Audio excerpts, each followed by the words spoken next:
The following exercise works your front of your thigh or quadricep muscles and your butt, which is your gluteus maximus, but it also challenges your core because you have to balance with this. So you're going to step up onto a hard surface. I'm using a step. You could use a floor if you don't have the step.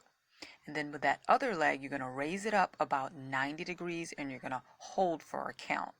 I'm a little bit low there, but you're going to try to get that leg up about 90 degrees.